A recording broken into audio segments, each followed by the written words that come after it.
So some people have been talking about polyamory and that in the Fruitarian community as well, in the raw food communities, and apparently it's always been a part of the natural hygiene movement, basically the Fruitarian movement, I guess. The idea of polyamory and things like that.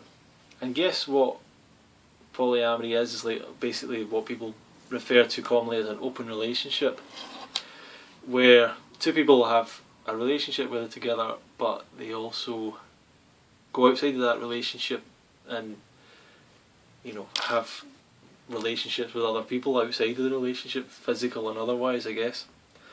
Although I've not met a lot of people, a lot of the people who I've met who seem to practice that kind of lifestyle, they often say like they don't label themselves like that, or they've got another definition for it or whatever.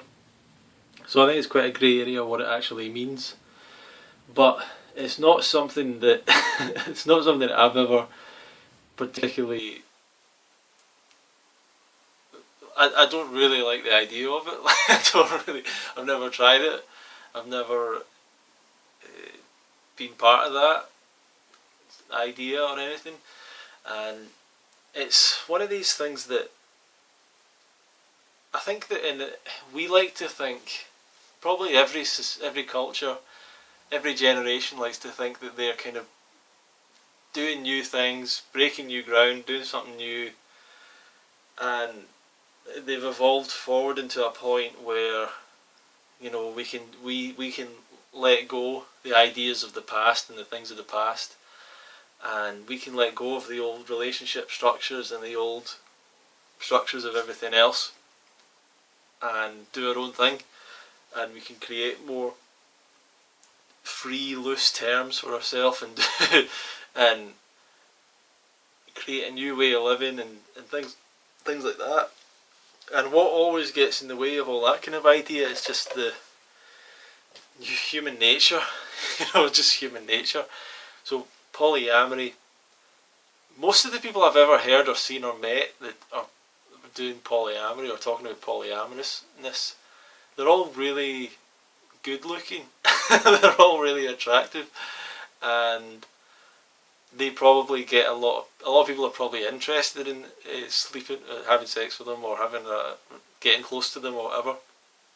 So it sort of makes sense in a sense, if you're a girl or a guy and you get a lot of attention, then it could be really tempting to want to be polyamorous, and be with more than one person. Everyone else, majority of other people, it's not going to work out that way, and they're not going to see the benefit of it as much because they're not maybe being constantly chased by attractive people, but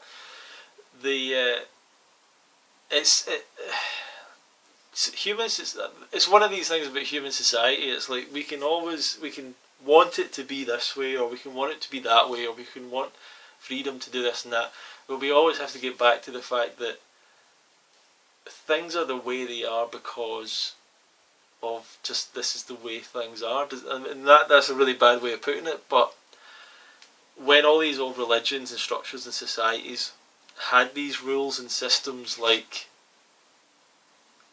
you just have one partner and you just stay with that person and you raise a family with them and that's it, and you pretty much don't go outside of that. When these were put in place and when these things happened and everything, it wasn't just a random decision to do it. It wasn't just a random idea, or let's restrict people's freedom, let's hurt people, let's take away their rights to do this and that, let's control people. It wasn't like that. It was that was the best way of doing things. Now, it doesn't mean that it's the best way for every person in every situation, but in general, for the majority of people and for the success of the society, it was the best way. And also, it was also one of these things that a person might think the idea that the freedom to have all these various relationships, that's appealing to their mindset or appealing to some part of themselves. But on reflection, in years to come, when people have lived a longer life and seen the effects of that, or the result of that, probably they might go, you know what, I might not have done that. I might not have. And so it's also the reflection of people as they've grown older and passed on to the society. Well, that actually wasn't a good decision, living life like that. The people that lived in a different way, they got on better. They didn't have some of the problems I had. Now that applies for everything, but when it comes to relationships, the monogamous relationship has always been the sort of standard, pretty much because it's usually the best for children, it's the best situation for children, and really that's what almost every decision in a society, in a culture, in a community is made upon, is what is the best for the continuation of the society through bringing up healthy children and keeping them safe. And apparently the studies, the statistics and whatever show that regardless of whatever situation, whatever culture, the children are always safest if they're brought up with their mum and their dad, the biological mum and their dad. Like, that's always the best situation for the child.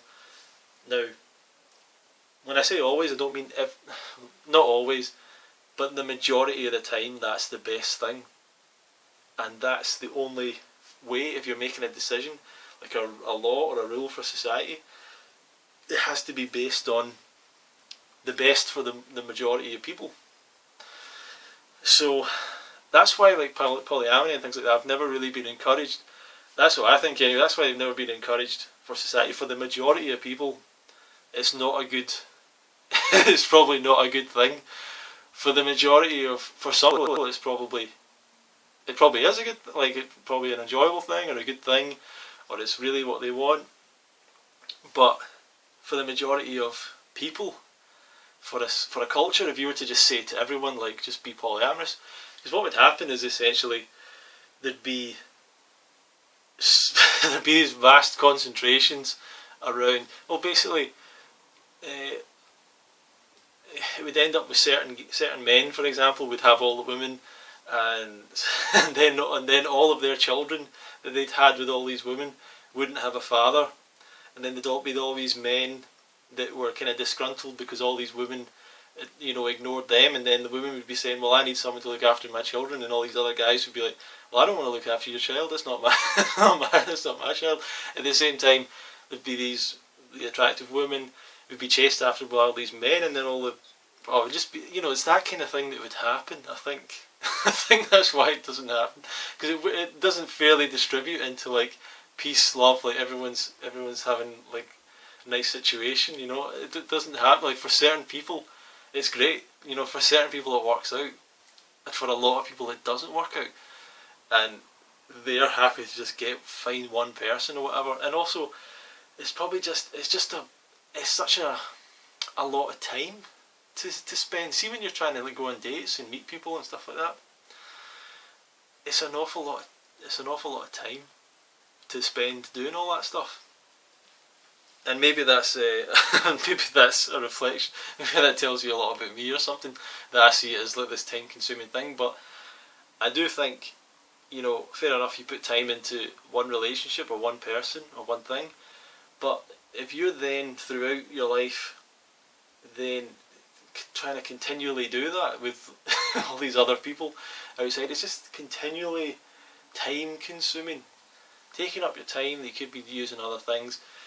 Probably the vast majority of the time it's always been problematic in terms of, it's always been a concern who's the child. That's always the concern. So if you're in a relationship with a woman and she's off and she has all this sex with other people, you have all this sex with other people, then you might be having children, you might be fathering a child with someone else. The child that they bring into the relationship might not be yours, and all this stuff's happening. And as much as you might think, oh well, that's not really an issue, you know, everyone should just look after all the children and all that. It doesn't really work that way. Do you know what I mean? You have to, not for men anyway. Like they would always be like, "This isn't my child." Like, what? Well, maybe not entirely, but for a lot of men that would be an issue, and maybe their parents or their family would be saying, "Why are you with this woman? This isn't your child." Well, you know, all that kind of stuff comes up.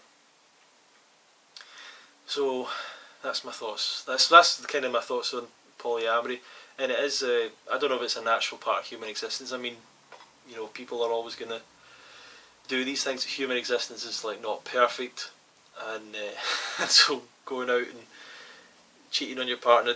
This has been happening for years. People have been doing this stuff, and well, forever. You know, it's been always happening, and maybe there's biological reasons for that. Maybe women are looking for a different type of like looking for a different type of man to bring up their child and to actually father the child and stuff like that, which is like really scary for a guy to think about stuff like that. And then at the same time, men are, you know, get to a certain age, or their wife gets to a certain age, and then they want to they want to get rid of that woman and get a younger woman, and that's, you know, a scary concept for women at the same time, and they don't want to get kicked out when they're that age and not looked after anymore, and then what do?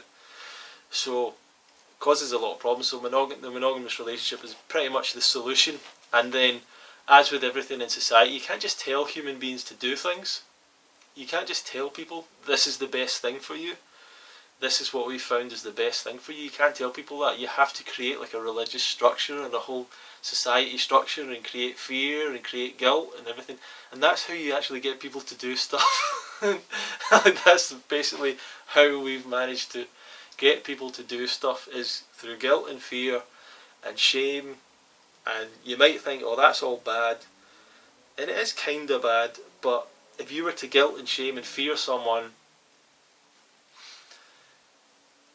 to get them to save their money, or, you know, something like that, and you know, they get to the age 60 and they go and they realise, I was manipulated by guilt and shame to save my money,